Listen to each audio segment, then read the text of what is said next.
आजकल का जो माहौल चल रहा है वो आपको बखूबी पता है और आप बखूबी इससे बाखबर हैं, बेखबर नहीं हैं।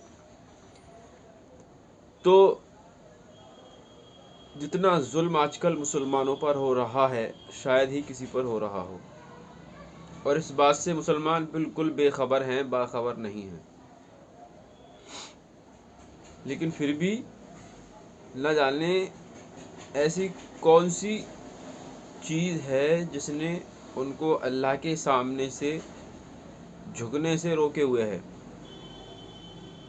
इतनी ज़्यादा आफत और मुसीबत आने के बाद भी मस्जिदें खाली पड़ी हुई हैं और सारे मुसलमान अक्सरियत में गफलत में हैं इस बात से कि क़यामत भी आने वाली है। हमको किस चीज़ के लिए भेजा गया था और हम क्या कर रहे हैं।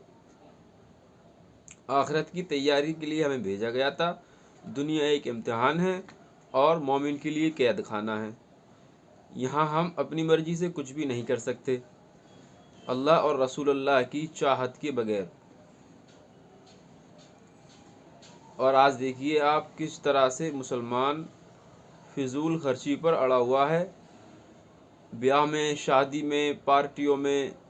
और अब तो अल्लाह माफ़ करे, ये जो अब क्रिसमस आने वाला है इसमें उलमाओं ने बताया है कि अगर हम इसमें शरीक होते हैं तो नाउज़ बिल्लाह हम भी अल्लाह के यानी कि ईसा अलैहिस्सलाम को अल्लाह के बेटे होने का इजहार करते हैं, ये उलमाओं ने बताया है।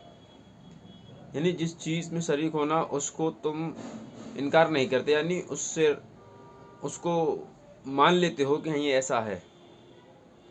तो जो क्रिसमस बनाते हैं उसमें शरीक होते हैं पार्टियों में, यानी वो इस बात का सबूत देते हैं कि अल्लाह का बेटा है ईसा अलैहिस्सलाम, नाउज़ बिल्लाह। और ये बहुत बड़ा गुनाह है, बहुत बड़ा गुनाह है। इससे बड़ा गुनाह शायद कोई हो। मुफ्ती समाइल नदवी साहब, जिन्होंने अभी जावेद अख्तर साहब से डिबेट की और माशाल्लाह वो जीते उस डिबेट में, उन्होंने साफ साफ कहा कि ऐसे त्योहारों में शरीक ना हुआ जाए जो मुसलमान के ईमान का ख़तरा बन जाए। खैर, हर गुनाह से बचना है, कोशिश करनी है, अल्लाह से तौबा करनी है, दुआ करनी है और देश में अमन चैन की दुआ करनी है, भाईचारे की दुआ करनी है।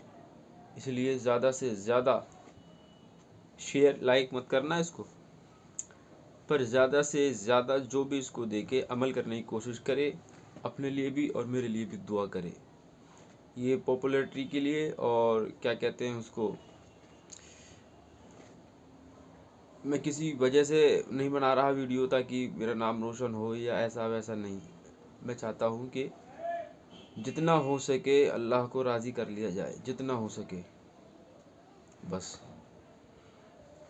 अल्लाह माफ़ करे, आज हमने अल्लाह को और रसूलुल्लाह को नाराज़ किया हुआ है, इसीलिए हम सब पर ये मुसीबतें आ रही हैं सही में। वरना 313 थे 1000 को तहस नहस कर दिया। पढ़ना कभी तारीख, इस्लामी तारीखों को पढ़ो। मोबाइल चलाने से बेहतर ये है कि इस्लामी तारीख को पढ़ो।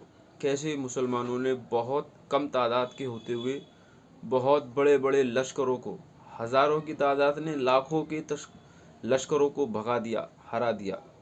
वो सिर्फ ईमान की बुनियाद पर था, ना कि तादाद की बुनियाद पर। इसलिए आओ मस्जिदों को फुल कर दो, भर दो मस्जिदों को, ताकि मस्जिदें भी दुआ दें।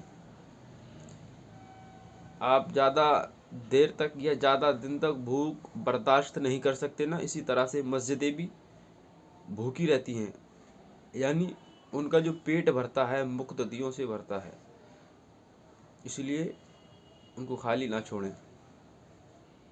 अस्सलाम वालेकुम।